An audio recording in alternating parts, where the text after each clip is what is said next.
Bonjour, vous avez vu dans le dernier Golf Magazine cette leçon « Comment devenir le magicien du petit jeu ».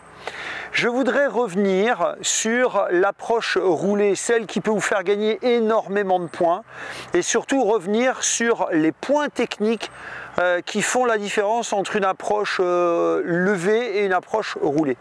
Donc déjà dans le positionnement, quand vous voulez faire une approche roulée, pensez bien à mettre votre balle en direction de votre pied arrière, votre pied droit. Ensuite, serrez les pieds de façon à avoir une tête de club entre vos deux pieds. Ça va vous permettre, avec les pieds serrés, d'avoir plus facilement ce petit mouvement, un peu comme un rocking chair, ce mouvement des genoux qui tournent.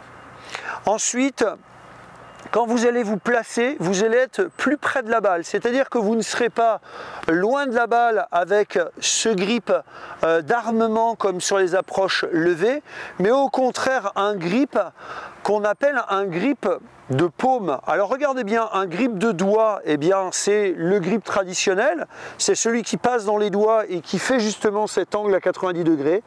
Là, celui qu'on va utiliser pour les approches roulées, regardez bien, je laisse descendre mon club dans le prolongement de mon avant-bras. Voilà, et donc ça c'est un grip de paume. Donc regardez bien, je suis beaucoup plus au-dessus de la balle et mon club repose sur la pointe.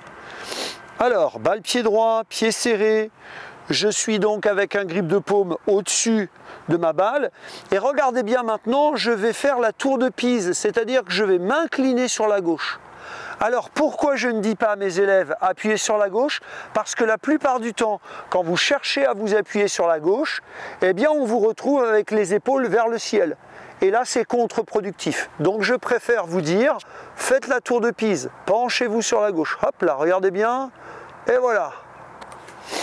Alors, je me mets en place en effectuant donc ma routine. Balle pied droit, les pieds serrés, grip de paume, tour de Pise. Et là maintenant, je fais un petit mouvement de balancier, comme le putting, où je n'utiliserai pas les poignets. Donc là, juste avant de vouloir armer les poignets, je m'arrête. Voilà l'amplitude de mon mouvement.